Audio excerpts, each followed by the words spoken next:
গ্রীষ্মের এই তাপদাহের মধ্যে আমাদের যেটা হিট রিলেটেড ইলনেস যেটা বা গরমের কারণে যে বিভিন্ন ধরনের রোগ সেগুলো বাড়ছে। সেখানে আমরা দেখতে পাচ্ছি যে শুরু থেকে অনেকের যেটা হয় যে একটা হিট ক্র্যাম্প বলি আমরা, সাধারণত মাংসপেশির অনেক সময় কামড় অথবা ব্যথা থাকে, এই ধরনের তীব্র ব্যথা সহ হয়। কারো কারো জ্বর থাকে, শুরুতে ঘাম থাকে, কিন্তু যখন আস্তে আস্তে হিট একজশন হয় অথবা হিট স্ট্রোক হয় তখন দেখা যাচ্ছে রোগী অনেক সময় খিঁচুনি এবং অজ্ঞান হয়ে যাওয়া, এমনকি রোগী আরও বেশি কমাতে চলে যেতে পারে। তো সেই জন্য আমাদের কাছে বর্তমানে সদর হাসপাতালে যে রোগীগুলো হিট রিলেটেড ইলনেস নিয়ে আসছে, বেশিরভাগই আসলে জ্বর, সর্দি, কাশি এবং যারা বিশেষ করে যারা দিনমজুর আমরা পাচ্ছি এখানে, দিনমজুর প্লাস রিক্সা ড্রাইভার যারা আছেন তারা, এবং যারা যে মাঠে খেতে কাজ করছেন তাদের ক্ষেত্রে আমরা দেখতে পাচ্ছি যারা দীর্ঘক্ষণ ধরে অনেকক্ষণ ধরে তাপের মধ্যে থাকছে, তাদের মধ্যে অতিরিক্ত ঘামের ফলে তারা দুর্বল, নিস্তেজ হয়ে যাওয়া, তারপরে মাথা ঝিমঝিম করা, জ্বর, এই ধরনের সমস্যা নিয়ে আসছে আমাদের কাছে। তো আমরা প্রাথমিকভাবে কয়েকজন রোগীকে এখানে চিকিৎসা প্রদান করেছি।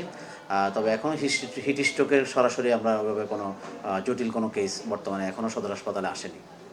সাধারণত আমরা দেখতে পাচ্ছি যে এখানে কর্মক্ষম মানুষ যারা, তারা আর কি সাধারণত যে দুপুরের রোদে যারা বের হচ্ছে, এখানে বয়সটা বলতে বলা চলে যে 15 থেকে 50 বছরের ভিতরে যারা, সাধারণত তারাই বেশিরভাগ কর্মস্থলের জন্য যাচ্ছে, বিভিন্ন কাজকর্ম, দিনমজুর, রিক্সাওয়ালা অথবা খেতে খামারের কাজের, তাদের ক্ষেত্রে অফিসগামী জনগণও যাচ্ছে সেখানে। তবে সেই ক্ষেত্রে আমরা দেখতে পাচ্ছি যারা বেশিরভাগ সরাসরি দিনমজুর, তাদের ক্ষেত্রে এই এফেক্টটা বেশি আসছে আর কি, এবং ডিহাইড্রেটেড হয়ে যাচ্ছে অনেকে, অনেকে আমাদের এই জটিলতার জন্য আসছে হাসপাতালে। আরেকটা বিশেষ বলা চলে, সাধারণত এই তাপমাত্রার এই উঠানামার ক্ষেত্রে শিশু এবং বয়স্ক তাদের একটু রিস্কটা বেশি থাকে, কারণ তাদের টেম্পারেচার রেগুলেশনের যে সেন্টার সেটা আসলে একটু কিছুটা দুর্বল অথবা নাজুক থাকে, সেই জন্য তাদের ক্ষেত্রে রিস্কটা বেশি থাকে।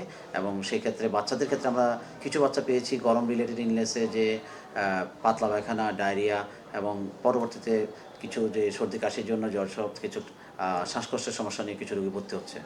পরিবেশের যে উত্তপ্ত অবস্থা চলছে সেখানে প্রথমে হচ্ছে নিজেকে সুরক্ষিত রাখতে হলে প্রথমে নিজেকে সানবার্ন থেকে রক্ষা করতে হবে। যে রোদে যতটুকু এক্সপোজার বা রোদে যাওয়া যায়, কম যাওয়া যায়, সেটা হচ্ছে সবচেয়ে ভালো। তো সেটা আমরা করতে পারি যে সাধারণত যদি খুব একান্ত প্রয়োজন না হয় ছায়া অবস্থান করা। আর যদি কোনো কারণে বাইরে বেরোতে হয়, যে কর্মক্ষেত্রের জন্য, পরিবেশের জন্য অথবা কাজের, চাকরির বিভিন্ন ক্ষেত্রে, তখন সেই ক্ষেত্রে আমরা বলবো যে হ্যাঁ, ঢিলেঢালা পোশাক পরিচ্ছন্ন করুন, পরিধান করুন, পাশাপাশি হচ্ছে যে ছাতা ব্যবহার করুন, এবং যতটুকু সম্ভব নিজেকে ছায়া রাখুন। আর অবশ্যই একটা জিনিস চিকিৎসক হিসেবে বলবো আমরা, যে এই ক্ষেত্রে যখন শরীর থেকে অতিরিক্ত লবণ পানি চলে যায় ঘামের কারণে, শরীরের কিছু ইলেকট্রোলাইটের তারতম্য হয়, খনিজ লবণের তারতম্য হয়, সেটার কারণে জটিলতা দেখা দেয়।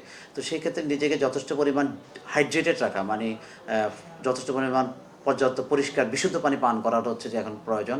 সেক্ষেত্রে বাইরে খোলামেলা পরিবেশের খাবারটা না গ্রহণ করে যদি সম্ভব হয় নিজে বাসায় তৈরি পরিষ্কার পানি দিয়ে, যে সেটা ভালো। তবে তীব্র ঠান্ডা অথবা অতিরিক্ত বরফ জমা পানি না সেবন করাই ভালো।